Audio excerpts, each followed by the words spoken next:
Good morning students. Class third maths और class third maths में हमारे 5 चैप्टर रनिंग है और 5 चैप्टर है division.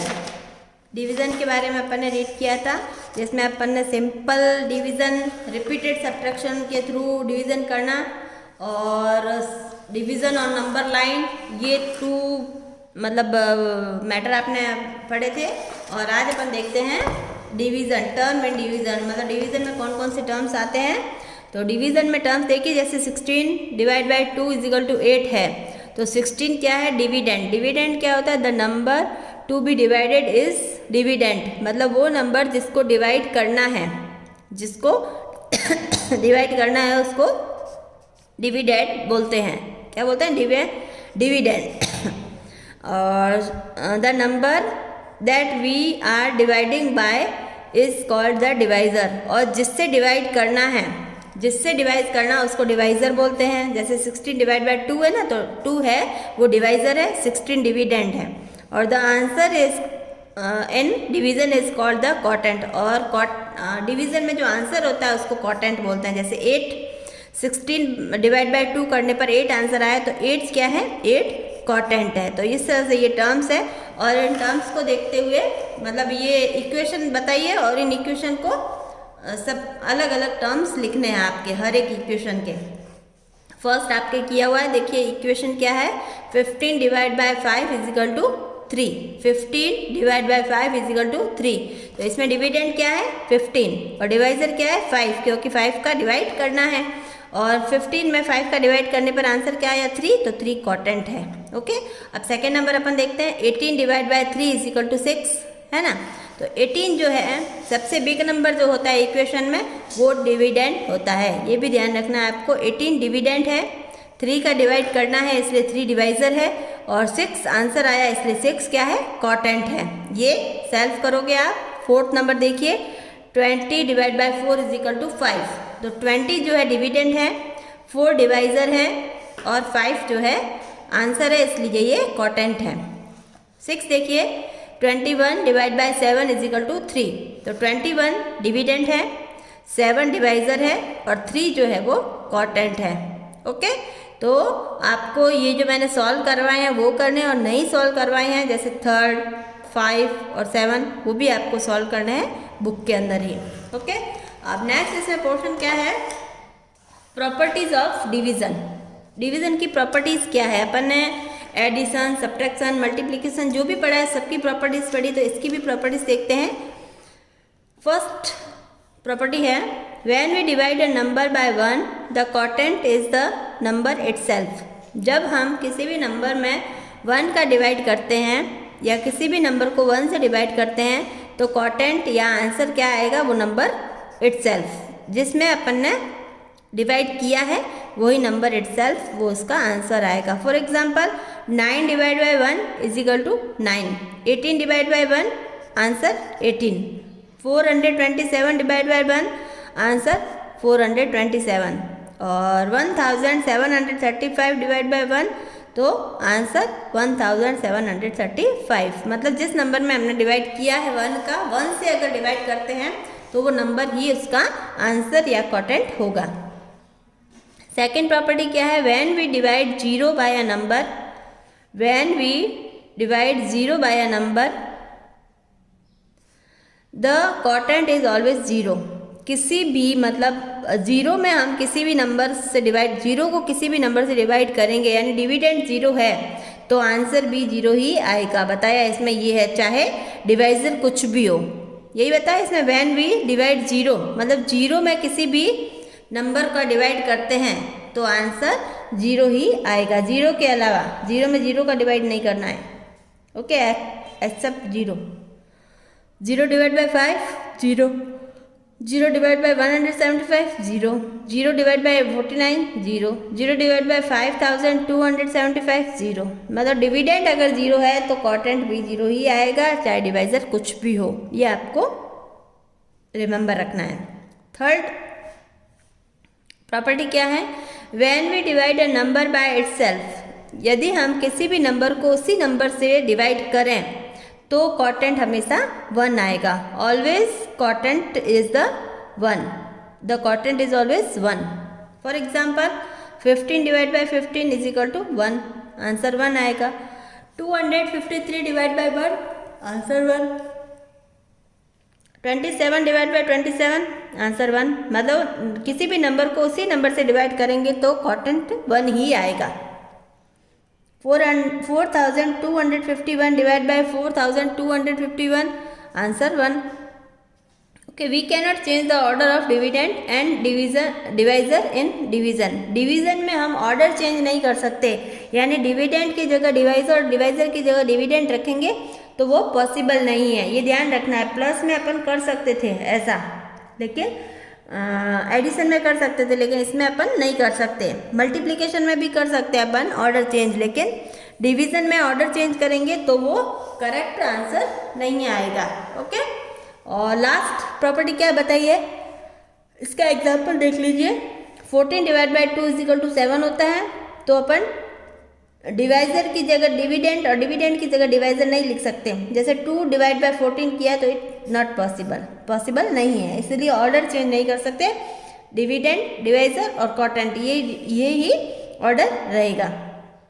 Division bye 0 is not possible, 0 से डिवीजन पॉसिबल नहीं है, 0 का डिवीजन पॉसिबल नहीं है किसी भी और डिजिट में। Okay,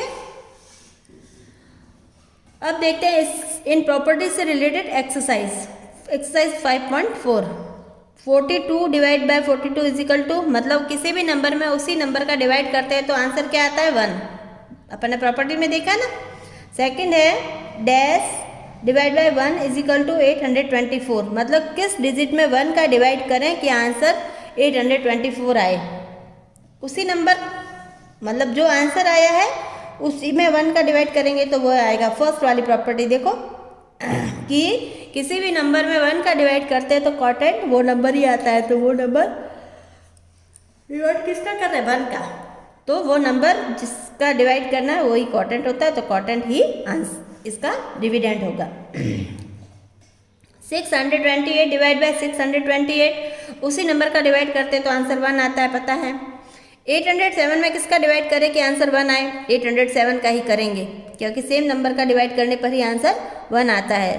30 divide by 1 is equal to क्या होगा, 30 में 1 का डिवाइड करेंगे तो क्या होगा 1, आंसर 30 आएगा। 30 में 1 का डिवाइड करेंगे तो आंसर 30 आएगा। Dash divide by 172 is equal to 1, यानी किस नंबर में 172 का डिवाइड करें कि आंसर 1 आएगा, तो 172 का ही 172 का ही डिवाइजर करेंगे तभी आंसर 1 आएगा। 0 डिवाइड बाय 337, ये बताया मैंने आपको कि जब डिविडेंड 0 होता है तो क्वोटिएंट भी 0 होगा। ओके, तो आंसर आएगा 0। 8 में देखो क्या बताया है, dash divide by 1 is equal to 123। Same यही है कि किस नंबर में 1 का डिवाइड करेंगे तो आंसर 153 आएगा, तो किस नंबर में 153 में 153 में 1 का डिवाइड करेंगे तो आंसर 153 ही आएगा। अब 0 डिवाइड बाय 180, 0 में किसी भी नंबर का डिवाइड करेंगे तो आंसर 0 ही आएगा। 10 नंबर है 0 divide by 50 is equal to, मतलब dash divide by 50 is equal to 0, यानी आंसर 0 है तो डिविडेंड भी 0 ही होगा। 0 में किसी भी नंबर का डिवाइड करते हैं तो आंसर 0 आता है। अब देखिए 1120 divide by 1, 1120 divide by 1 is equal to क्या आएगा आंसर, वही आंसर आएगा जो डिविडेंड है, 1120 आएगा आंसर। अब देखिए लास्ट, इस एक्सरसाइज का लास्ट है, dash divide by 999 is equal to क्या हो 0, तो 0 कब आता है, जब डिविडेंड भी 0 होगा तभी वो 0 आएगा। ओके, अब देखिए ये तो प्रॉपर्टी से रिलेटेड एक्सरसाइज हो गई। अब मल्टीप्लिकेशन और डिवीजन में क्या रिलेशन है वो बताएंगे। We should know that division is opposite of multiplication. हम सब जानते हैं कि डिवीजन जो है मल्टीप्लिकेशन का ऑपोजिट है, उल्टा है। You can use your knowledge of multiplication to divide as they both belong to one family. मतलब आपको मल्टीप्लिकेशन का नॉलेज है तो आप डिवाइड भी कर सकते हो क्योंकि दोनों ही सेम फैमिली से है, मल्टीप्लिकेशन और डिवाइड। अब देखिए क्या रिलेशन है, देयर आर 2 मल्टीप्लिकेशन फैक्ट्स, ये 2 मल्टीप्लिकेशन फैक्ट्स बताए हैं। 2 मल्टीप्लाई 3 इज इक्वल टू 6 और 3 is equal to 2 multiply is equal to 6, मतलब 3 इंटू 2 इज इक्वल टू 6, मतलब 2 और 3 को मल्टीप्लाई करेंगे तो 6 आएगा और 3 और 2 को मल्टीप्लाई करेंगे तो भी 6 आएगा। अब इसके क्या बनेंगे, देयर आर 2 डिवीजन फैक्ट्स। अब इसके डिवीजन फैक्ट्स बनाने हैं तो क्या करेंगे, जो आंसर आया है इसका प्रोडक्ट आया है वो तो बन जाएगा डिविडेंड, ओके।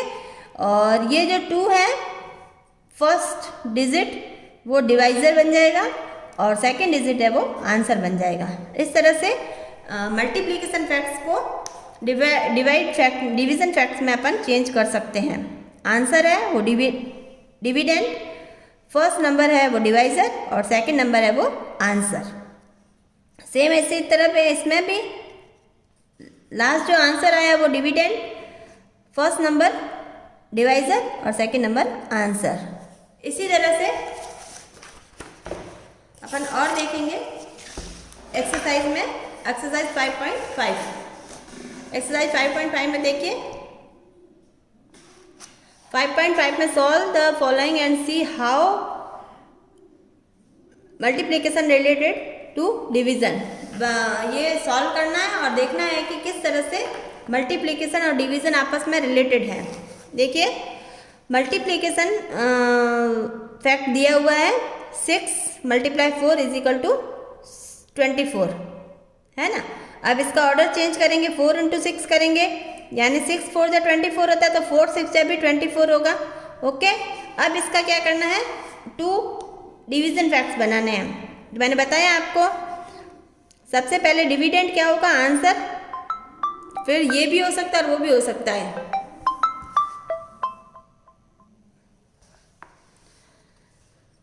तो क्या होगा, 24 divide by 4 is equal to 6। ये इस नंबर को पहले डिवाइजर बनाया तो ये नंबर आंसर आ जाएगा। सेकंड में क्या बनाया, इस नंबर को डिवाइजर बनाया तो ये आंसर आ जाएगा, ठीक है। तो 24 divide by 4 is equal to 6 और 24 divide by 6 is equal to 4, okay. अब देखिए सेकंड भी मैं आपको एक्सप्लेन कर देती हूँ। जैसे 3 4 जा 12, फिर ऑर्डर चेंज किया 4 3 जा 12। अब इस 12 को डिविडेंड बना दिया और 1 नंबर को डिवाइजर बना दिया तो सेकंड नंबर जो है आंसर आ जाएगा। यानी 4 की टेबल कितने टाइम बोलते हैं तो 12 आता है। अपन ऐसे भी कर सकते हैं और इस मल्टीप्लिकेशन को फैक्ट को देख के भी आंसर निकाल सकते हैं। तो 4 1 जा 4, 4 2 जा 8 और 4 3 जा 12, तो 3 टाइम टेबल बोलेंगे तो 12 आएगा, है ना। और 12 डिवाइड बाई 3, 12 डिवाइड बाई 3 क्या होगा 4, 12 डिवाइड बाई 3 क्या होगा 4, ओके। अब देखिए थर्ड 5 इंटू 3 यानी 5 3 जा 15 और ऑर्डर चेंज किया 3 इंटू 5 तो भी सेम आएगा 15। अब 15 में 3 का डिवाइड करेंगे, इन नंबर्स को देखते हुए ही डिवीजन फैक्ट्स बनाने हैं। 5 में 3 का डिवाइड करेंगे तो आंसर आएगा 5 और 5 में 5 का डिवाइड 15 में 5 का डिवाइड करेंगे तो आंसर आएगा 3। 15 में पहले क्या करेंगे, 15 में पहले 3 का डिवाइड करेंगे और फिर 5 का डिवाइड करेंगे तो एक बार आंसर आएगा 3 और 3 का डिवाइड करेंगे तब आंसर आएगा 5। ये 3 का डिवाइड किया आंसर आया 5, 5 का डिवाइड किया आंसर आया 3। बहुत सिंपल है। अब देखिए 5 number 4 into 5 is equal to 20, 4 5 जा 20, 5 4 जा भी 20। अब 20 में एक बार 4 का डिवाइड किया तो आंसर आया 5, क्योंकि 4 की टेबल कितने टाइम बोलते हैं तो 20 आता है 5 टाइम। अब 20 में 5 का डिवाइड किया, अपने मन से नहीं बनाना है। ये जो 2 फैक्ट्स दे रखे हैं 2 डिजिट, इसी को देख के और डिवीजन फैक्ट्स बनाने हैं। 20 में 5 का डिवाइड किया तो आंसर आया 4, 4 का डिवाइड किया तो आंसर आया 5। अब एक लास्ट देखते हैं 6 इंटू 3, 6 3 जा 18 और 3 6 जा 18। अब 18 में 3 का डिवाइड करेंगे एक बार तो आंसर आएगा 6, फिर 6 का डिवाइड करेंगे तो आंसर आएगा 3। इसी तरह से ये पूरा आपको बुक में ही सॉल्व करना है। तो एक्सरसाइज आपको 5.3, 5.4 और 5.5 तीनों एक्सरसाइज आपको बुक में ही सॉल्व करनी है। Okay, thank you students.